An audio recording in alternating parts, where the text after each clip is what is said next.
of the President's SONA was nung sinabi na mahiya naman kayo, initiative, errata for the boys SOP. So ang initiative at errata ay nanggagaling po yan sa Kongreso. Kaya nga medyo nahirapan si Sec Ralph na sagutin kung paano nabawasan yung iba dahil talagang Kongreso po may alam yan. At dalawang pagkakataon po yan, sa BICAM at sa small committee. So I would like to ask the chair to furnish all of the members the signed report of the small committee for 2025. Wait, bakit gumagalaw yung oras ko? Hindi naman kasama yung sagot.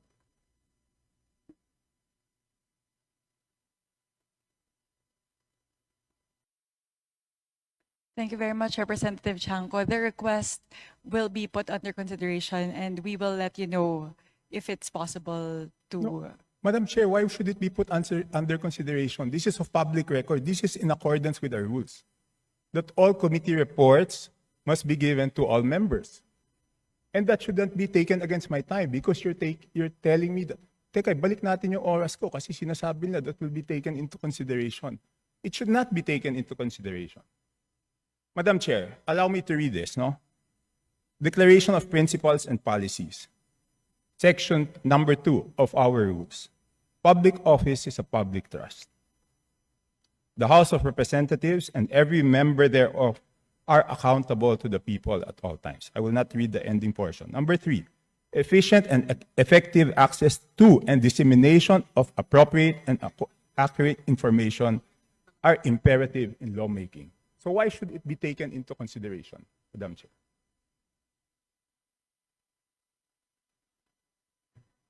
This representation was not the appropriations chair at the time.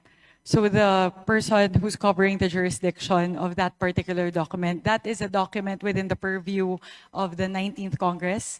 Given that we've now crossed over to the 20th Congress, we would need to consider that request.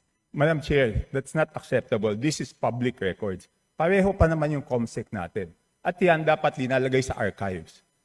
Do I have to read the rules again regarding archives of all documents?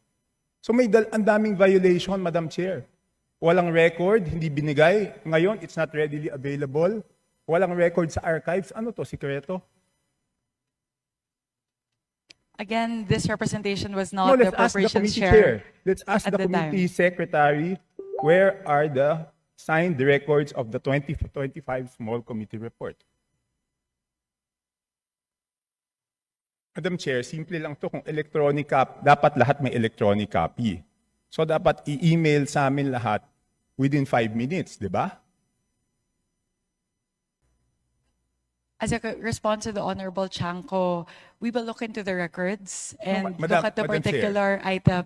The subject matter of today's hearing is the briefing on the 2026 budget. So this is an internal matter that may No, be it's taken not. up with the Committee on Appropriations No, it's separately. So Madam we would, Chair, starting Wednesday, tatanungin natin yung mga departamento, paano nila ginastos yung budget nila. Paano natin sila tatanungin kung paano nila ginastos yung budget nila kung hindi natin alam paano sila nabawasan at paano sila nadagdagan. we So will be able to scrutinize the performance of the different agencies as well as the utilization of the different line items based on the 2025 performance. No. So this does not preclude us from doing that scrutiny. Meron ba o wala? We would Mer- have to look into the records. How May can- I ask exactly what you are asking for? The small committee report of the 2025 budget. Let us just ask the COMSEC kung meron o wala. Kung meron, why was it not filed sa archives based on our rules 15 days after? So meron ba o wala? Simple. Kung meron, bakit hindi na-file sa archives? Kung wala, I will let you proceed, Madam Chair. I will not hold this budget hostage. Gusto ko lang malaman, meron o wala. The HGAB itself, the output of the small committee is already embedded into the HGAB itself. So that's the report. That's the output of the small It's committee. not the report, Madam Chair. Based on our rules, each committee must come out with a report. No committee is exempted from coming out with a committee report.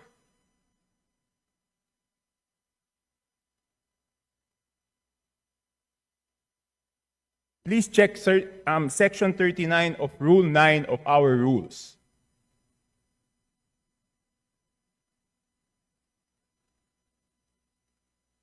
Kasi di ba kung meron, ang dali-dali naman, di ba kawala?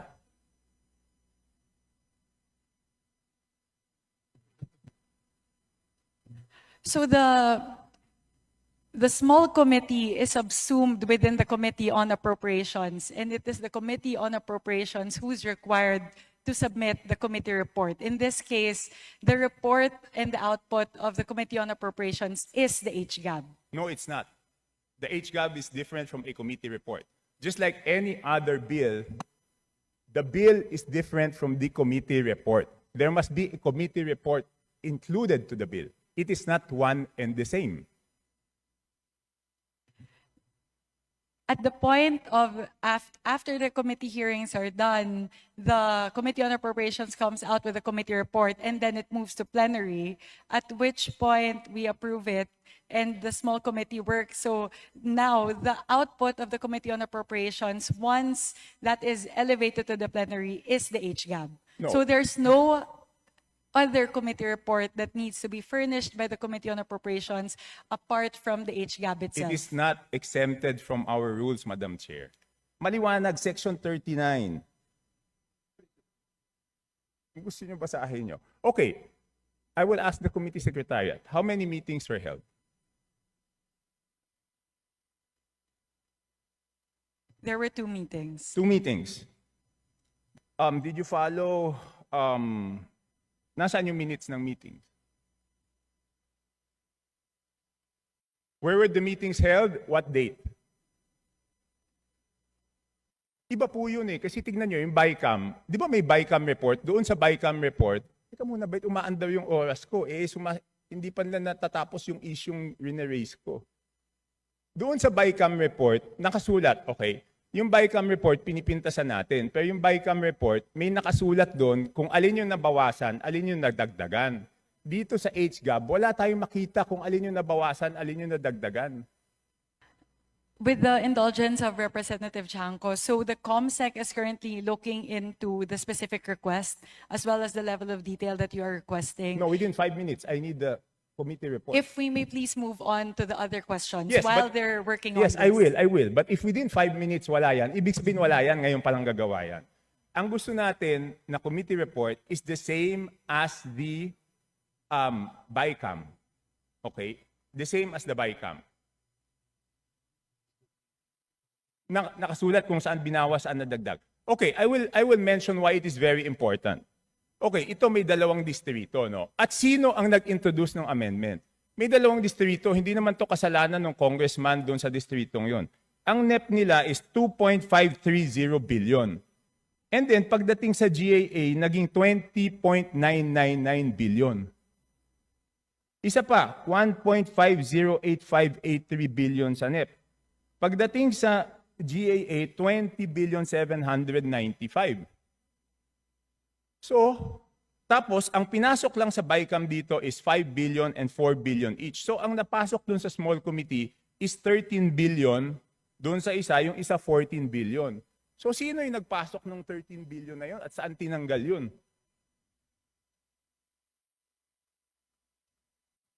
So, again, the small committee is subsumed within the Committee on Appropriations, and it is not required to render a No, separate I committee didn't- report. The rule that you are citing, Honorable Chanco, pertain to standing committees. And the mother committee in this case of the small committee is the Committee on Appropriations. Yes, but did we exempt the Committee on Appropriations not to submit a committee report? No. Again, the committee report of the Committee on Appropriations at the plenary level is the HGAB itself. Yeah, but all meetings, dito sa ating rules, all meetings must be on record. So it's not only the committee report, dapat yung small committee na yon, meron silang report na finurnish lahat. Again, if with the indulgence of the Honorable Chanco, The COMSEC is looking into the request. If we may move to the next question. Okay, I will move to the next question. Thank so, you very mukhang much. wala talaga. Signed committee report showing ano yung binawa, saan napunta. Okay. So it's only now, Madam Chair, that you found out that there is no small committee report?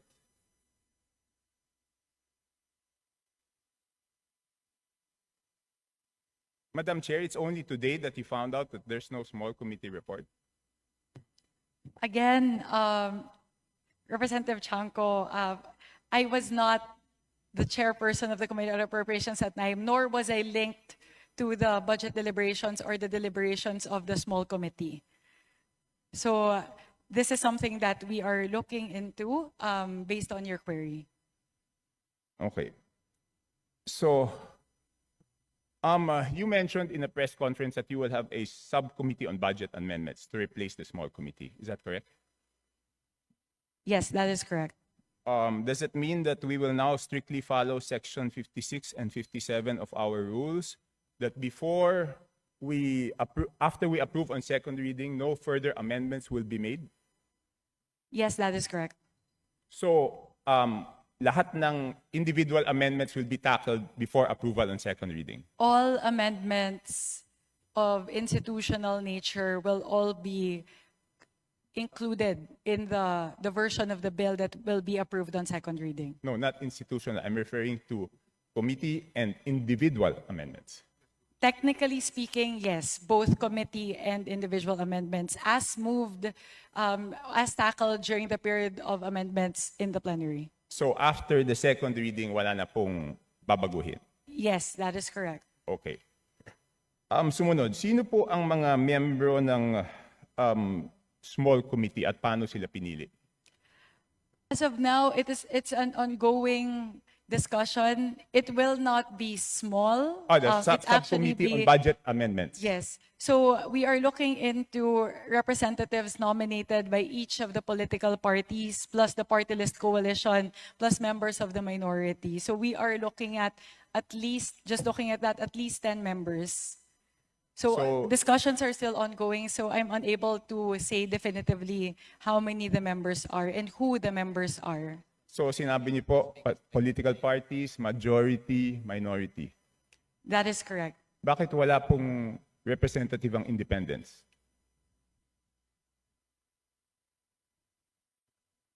Hindi pa po kami dapat tumingin din sa budget? That could be considered. Thank you very much for pointing that out, Representative Shanko. So is it a affirmative that the independents will be represented? Madam Chair, point of order, Madam Chair.